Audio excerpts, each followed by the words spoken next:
sukacita sekali Bapak Ibu, dan saya tahu sukacita ini terkonvertasi secara tak langsung atas kamu. Sadar atau tidak itu nular. Oke.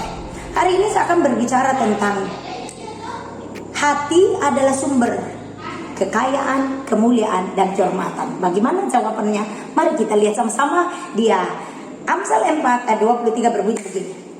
Jagalah hatimu dari segala kewaspadaan, karena dari sana terpancar kehidupan. Pertanyaan timbul, kenapa tuh hati harus dijaga? Karena hati ada sentral. Sekali lagi, hati ada sentral. Hati adalah pusat untuk kamu hidup senang, kaya, sukses, gagal, atau sehat, atau sakit-sakitan. Jawabannya di hati. Pertanyaan kedua, mengapa hati harus betul-betul dijaga, Bu Pendeta? Karena Alkitab berkata, Efesus pasal 4:30 bahwa jangan mendukakan Roh Kudus menjelang yang sudah memateraikan kamu menjelang hari penyelamatannya. Artinya Anda dengan saya itu sudah dimaterai, jadi orang-orang yang telah ditentukan selamat dunia dan akhirat. Kepada siapa dia itu? Yaitu dia yang percaya kepada Tuhan, yang melakukan perintahnya, jauhi larangannya. Karena Yohanes 14:15 berkata, Yohanes 15:14 berkata, kalau engkau mengasihi aku, ikuti perintahku, jauhi laranganku. Nah, kan tadi Anda mau mendapatkan menjadi orang yang sukses toh? Mungkin Anda berkata, atau Anda diantara Anda berkata, pendeta, saya miskin terus pendeta. Aduh, saya dari dulu susah pendeta.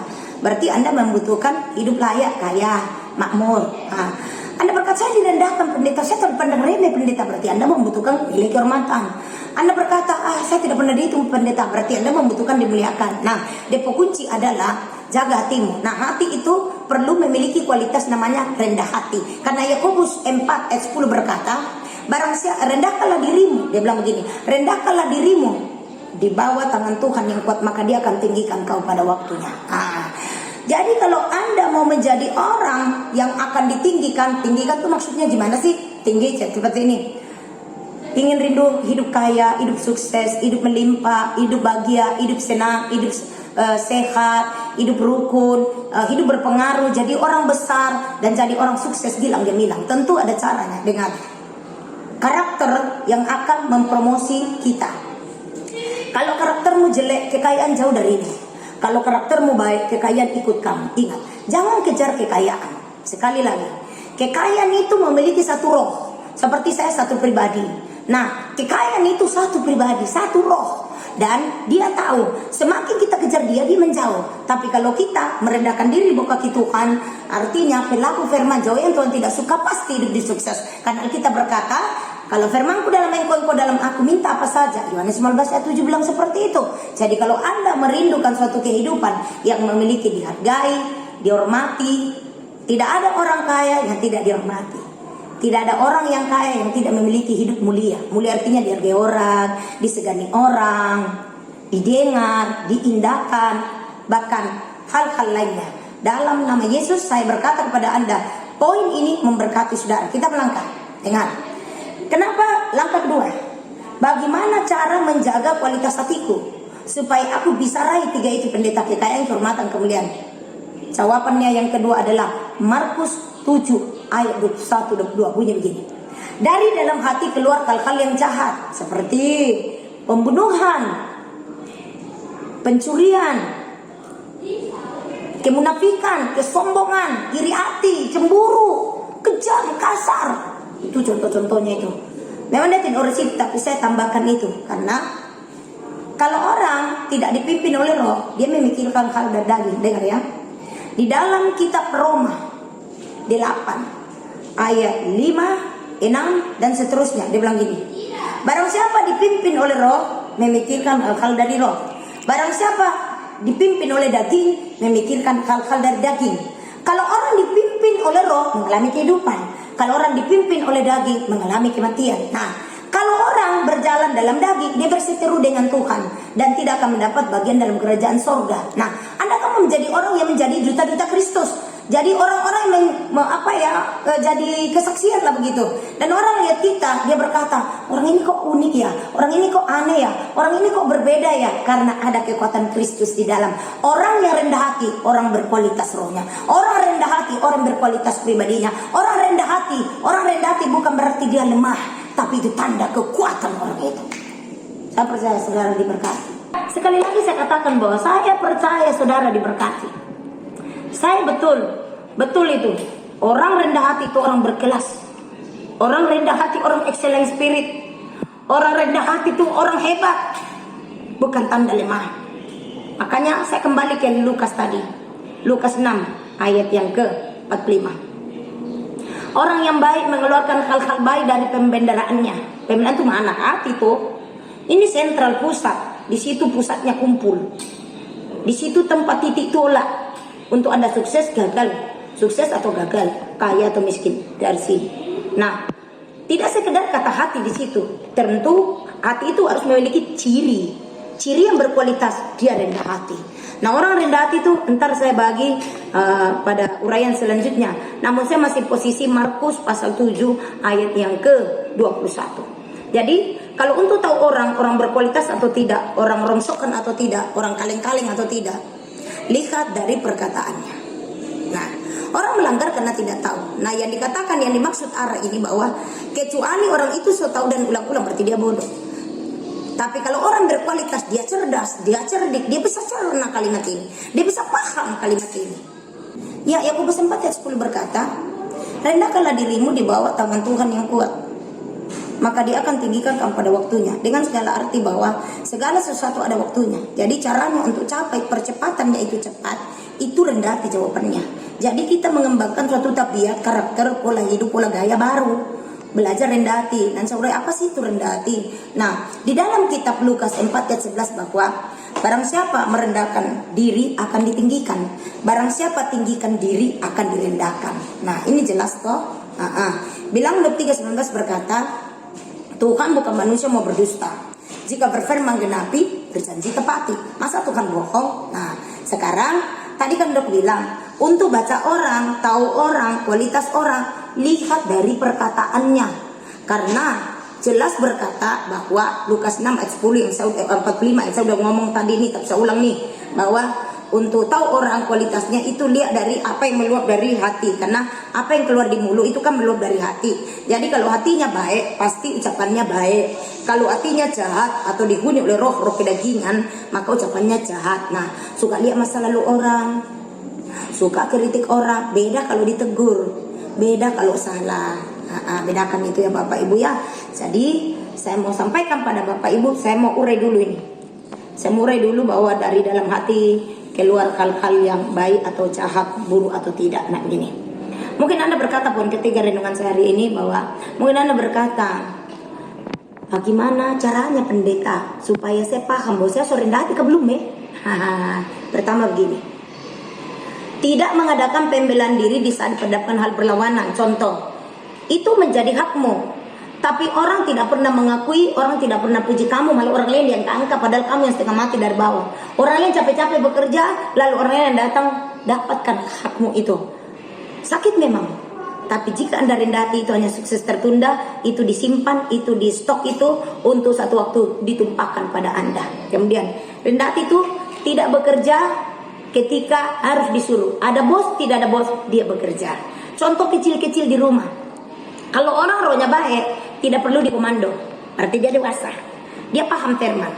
Nah, kalau anak kita belum punya seperti itu, inilah tugas kita orang tua, arahkan mereka. Nah, saya mau tetap posisi pada kualitas kerendahan hati. Anda harus jaga di situ karena hati adalah sentral, hati adalah penentu. Kalau hatimu baik, maka hidupmu baik. Kalau hatimu jahat, maka hidupmu susah, penuh masalah, penuh kesukaran. Banyak sukar sulit dalam kehidupan. Perbaiki hatimu. Nah, kerendahan hati, anggap orang lain lebih penting daripada kita. Nah, salah satu kerendahan hati, kadang orang kalau angkuh, itu namanya tinggikan diri.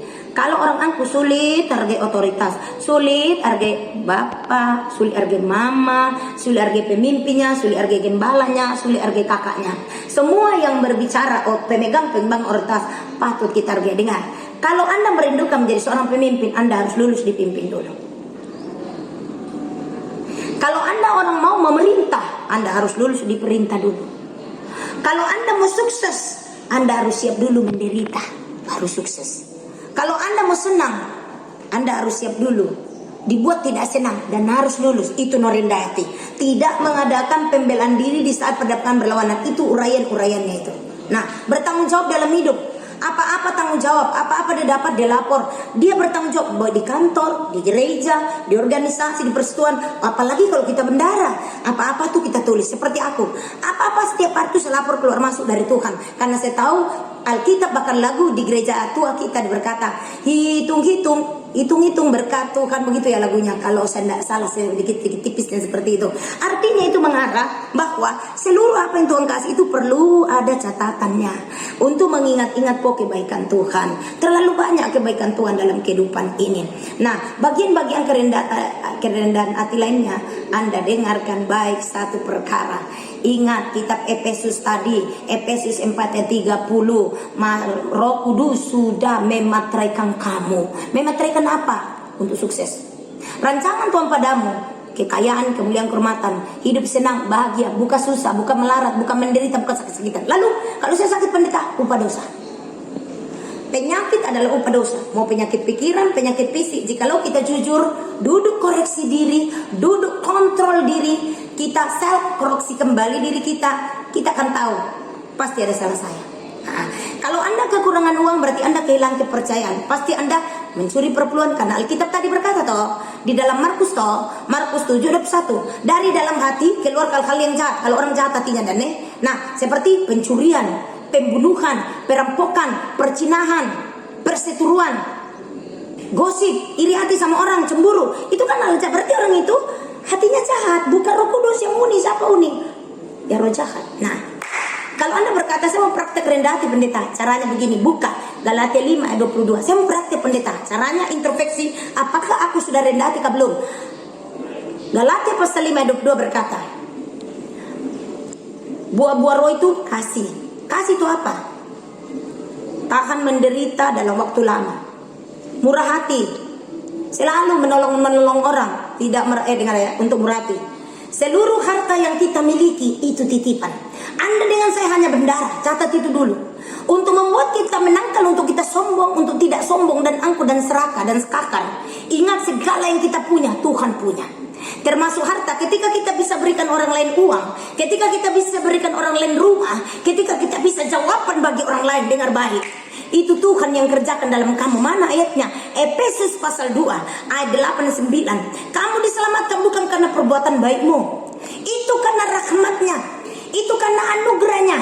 Tuhan yang mengerjakan dalam kamu semua itu. Tidak ada orang yang boleh mempantaskan untuk sombong atau merasa berjasa. Itu murah hati. Jadi untuk penangkal, untuk kita tidak pelit, harus murah hati. Tapi murah hati ada triknya, ada tipsnya, bukan trik. Ada tips-tipsnya, ada cara-caranya. Pahami apa yang kamu punya, Tuhan punya. 2, segala yang kamu punya, apa yang tiba di orang itu haknya dia. Itu berkatnya hanya tertitip lewat dirimu. Yes. Saya percaya saudara diberkati. Haleluya. Kemudian bagian Galatia untuk introspeksi diri, apakah aku sudah bisa rendah hati, apakah roh rendah hati, dan apakah aku berkualitas atau tidak. Cirinya baca, amati, kontrol, bercermin di firman Tuhan. Galatia pasal 5:22. Kemudian lagi kita sombong. Anggap orang lain lebih penting, tidak melihat orang sebelah mata, tidak merasa diri serta kamu pangkat. Karena kecenderungan untuk sombong saat semakin bertambah pengetahuan, orang sombong itu terancam kita dengan kesombongan. Kalau kita tidak merendahkan diri kaki Tuhan, tidak suka berdoa, nanti kita akan sombong. Ketika kita memiliki titel ini, titel itu, kelebihan ini, kelebihan itu, pokoknya nilai-nilai lebih, itu terkadang-kadang push kita naik sombong. Jadi yang bisa cut kita, yang bisa rem kita, yang bisa kendali kita, kuat di kaki Tuhan, rajin dengar firman, arahan seperti ini. Memang itulah caranya untuk menjadi orang yang terkenal, kaya, terhormat, mulia, dihargai, didengar, diindahkan orang. Dia punya rasa. Ketika kita rendah hati, orang suka kita. Jangankan orang, jangankan Tuhan, jangankan orang, Tuhan sangat suka sama orang rendah hati. Orang merendahkan diri akan ditinggikan. Orang yang meninggikan diri akan direndahkan, orang merendahkan diri akan ditinggikan. Saya tahu saudara diberkati. Lanjut sedikit lagi. Masih buah-buah roh, penguasaan diri nih, tapi masih banyak orang belum paham di murah hati ini. Kadang-kadang kalau orang mau kasih, hitung-hitung dulu. Aduh, apalagi ingat, asli orang dilihat dari waktu susah, waktu ada masalah. Contoh, lagi tidak ada uang nih, tinggal uang 100.000 kali contohnya ya. Lalu di depan mata nih ada orang meminta-minta, ada orang yang membutuhkan pertolongan. Disitulah imanmu sedang diuji, kualitasmu sedang diuji. Kalau kualitas firman kuat, full power dalam kamu, pasti kamu memberi. Dan kamu tahu, ini saya diuji, Ini saya diuji. Kalau misalnya di gereja ada tantangan bayar iuran misalnya, ada sumbangan ini, sumbangan itu misalnya, ada sumbangan pembangunan berbagai lah, Anda yang murah hati. Karena dengar, orang yang ada Kristus dalam memiliki karakter seperti Kristus murah hatinya. Orang yang banyak dikasihi, orang yang melimpah anugerah Tuhan dalamnya murah hati. Orang yang banyak diampuni dosanya murah hati. Dan orang yang sedikit diampuni dosanya kurang memberi, tidak murah hati. Selalu berhitung, selalu berhitung. Orang ini tidak kenal diri bahwa itu semua adalah titipan Tuhan. Haleluya, haleluya. Saya percaya saudara diberkati. Masih di murah hati. Ciri-ciri mengualitas, lihat kualitas dirimu. Apakah engkau berkualitas atau tidak? Murah hati ketika memberi tidak motivasi, tidak menuntut untuk dipuji, tidak menuntut untuk dihargai, tidak menuntut untuk diumumkan. Di gereja atau di mana saja, tangan kanan kasih, tangan kiri tidak usah tahu artinya. Tidak usah mengingini untuk diakui, tidak usah mengingini untuk dipuji, tidak usah mengingini untuk siapa dicari tahu, tidak usah. Karena perlu tahu dirimu dan saya hanya bendahara. Paham ini? Bendahara. Apa tuh bendahara? Orang yang mengelola harta orang lain. Anda dengan saya, orang yang banyak dipercaya diberi banyak berkat. Orang benar di rumah, orang benar banyak harta indah-indah. Kalau Anda belum benar, kalau Anda belum sinkron dengan kebenaran, maka engkau akan melihat kehidupanmu kekurangan di sana sini. Oh haleluya, semoga ini tidak membuatmu luka, tapi membuatmu terangkat sadar. Oh ternyata saya tidak rendah hati, sombong. Tidak rendah hati itu sombong, kasar, kejam. Beda tegas ya, beda tegas. Ingat, kasih tidak selamanya lemah lembut. Pendisiplinan juga itu kasih. Mendidik skor kamu juga itu kasih. Kalau pendetamu skor kamu atau didik kamu atau bosmu di kantor baru berhenti dulu, nanti dan sekian kau datang lagi, itu bagian dari Anda sedang diuji tabiat karaktermu. Kalau karaktermu baik dan kuat, kamu akan melihat peninggian yang sangat tinggi. Mau diberkati, mau kaya, terhormat, mulia, jawabannya rendah hati. Rendahkanlah dirimu di bawah tangan Tuhan yang kuat, maka dia tinggikan pada waktunya. Ini satu paket dengan itu Amsal 4:23 bahwa jagalah tim dan segala kewaspadaan. Ini doa yang diwaspadai, jangan sombong, jangan angkuh. Ini doa yang saya tengah saya urai ini. Sebelum saya mengakhiri renungan ini, masih panjang Bapak Ibu, tapi karena waktu dan saya tahu bahwa begini kesimpulannya. Jadi kesimpulan pertama, bagi Anda yang merindukan kehidupan nasibmu berubah, yang dulu miskin jadi kaya, yang dulu tidak disinggahi orang dan disinggahi, yang dulu dihina-hina jadi mulia, tapi tidak membuatmu motivasi untuk angkuh dan sombong. Tapi jawabannya adalah rendah hati. Kedua, untuk mengatur kualitas itu, Anda selalu baca Galatia 5:22. Bercerminlah di situ. Karena kita tidak bisa lihat muka kita cantik, indah, elok, kakak tidak, kalau kita nggak ada alat panduannya. Nah, alat panduannya itu adalah cermin-cermin, itu adalah firman Tuhan. Ketiga, Bapak dan Ibu, dari semua Galatia itu Bapak Ibu usahakan baca ke bawah. Tapi yang terutama yang tidak kalah pentingnya yaitu penguasaan diri. Anda harus penguasaan diri. Karena percuma kita miliki semua ini kalau tidak ada penguasaan diri. Nah, di dalam bagaimana cara capai penguasaan diri pendeta? Kuat di kaki Tuhan. Kuat berdoa, bermitra dengan Roh Kudus. Jangan, ini kesimpulan ketiga ya, jangan dukakan Roh Kudus. Jangan dukakan Roh Kudus.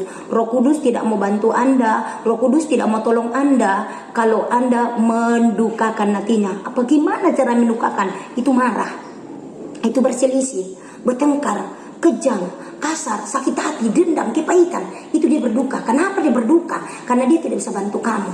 Dia mengalami suatu hambatan, halangan. Jadi untuk membuat akses untuk Roh Kudus bebas bantu kamu, jangan dukakan dia. Makanya Anda introspeksi diri melalui Galatia 5:22 sebagai kesimpulan dari renungan kita hari ini. Demikianlah Anda menjadi milik kesayangan Tuhan, orang yang sangat disayang Tuhan, sehingga kamu capai target kerinduanmu untuk jadi berkat, memberkati orang lain, dibebaskan untuk bebaskan orang lain, kaya untuk memperkaya orang lain, pandai untuk buat orang lain pandai. Tuhan Yesus memberkati. Doaku selalu untukmu, dimanapun engkau Anda, aku tahu Anda diberkati. Jangan lupa bagikan renungan ini dan saya tahu Anda diberkati.